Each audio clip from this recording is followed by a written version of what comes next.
नमस्कार, welcome to career मंत्रा 9.1। मैं अंकित यादव आपके अपने यूट्यूब चैनल में आपका स्वागत करता हूं। जैसा कि थंबनेल देखकर आप समझ रहे हैं कि आज की क्लास में हम UP triple S C PET 2022 के लिए अंकित भाटी सर की बुक लेकर के आए हैं।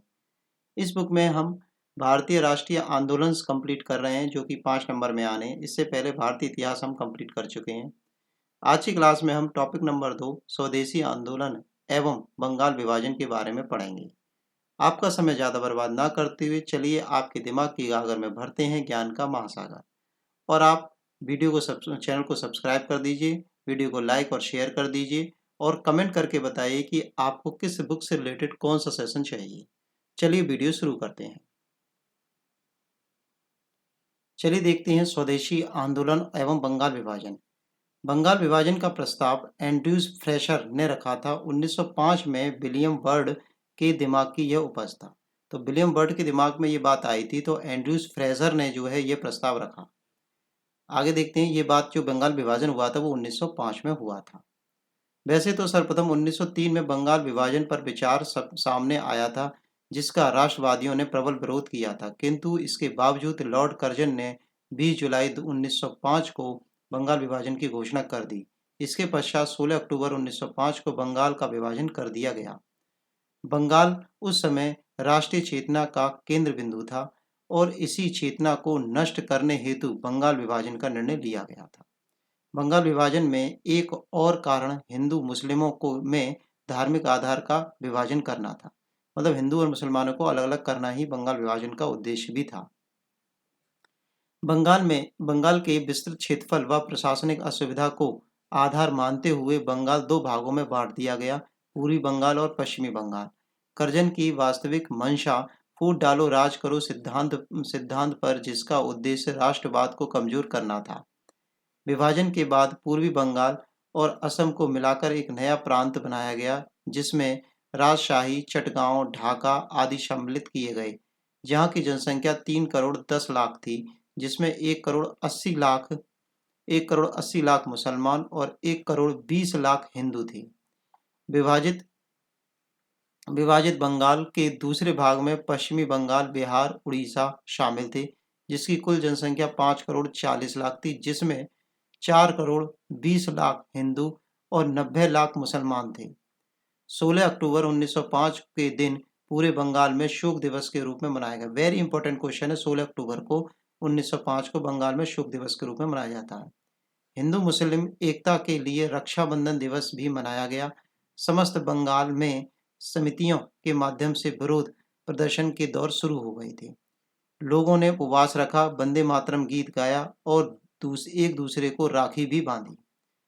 सभी राष्ट्रवादी नेताओं व संस्थाओं ने बंग भंग का विरोध किया, किंतु 1906 में मुस्लिम लीग ने इसका समर्थन कर दिया। बंगाल विभाजन पर गोपाल कृष्ण गोखले ने कहा कि यह एक निर्मम भूल है। ये कैसी भूल है? एक निर्मम भूल है। कांग्रेस ने 1905 में बनारस अधिवेशन में स्वदेशी व बहिष्कार आंदोलन का अनुमोदन भी किया।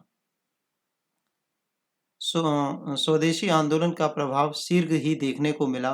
15 अगस्त 1906 ईस्वी को एक राष्ट्रीय शिक्षा परिषद की स्थापना की गई।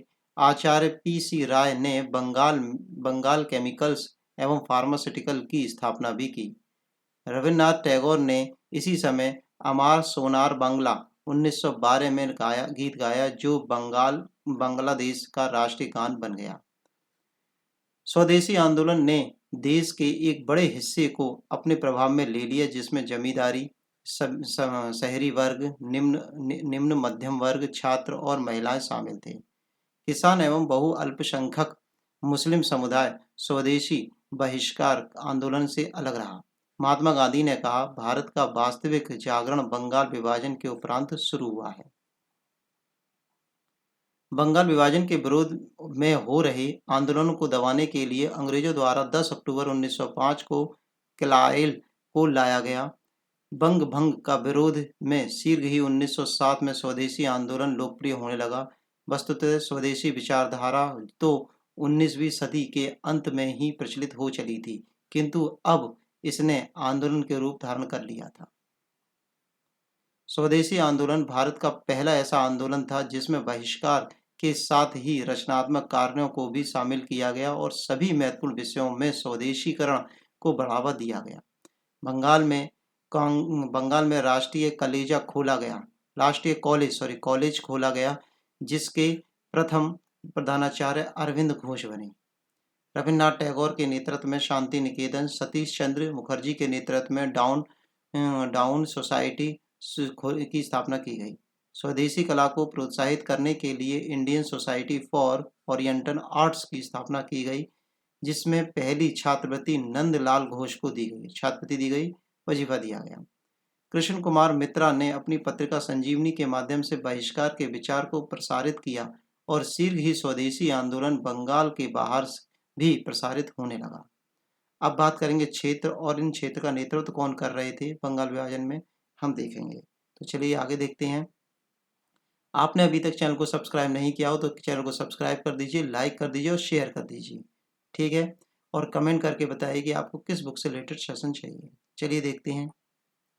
क्षेत्र, पंजाब क्षेत्र में लाला लाजपत राय और सरदार अजीत सिंह ने नेतृत्व किया। मुंबई में बाल गंगाधर तिलक ने नेतृत्व किया। मद्रास में सुब्रमण्यम अय्यर और चिदम्बरम पिल्लई ने किया और दिल्ली में मिर्जा हैदर ने किया।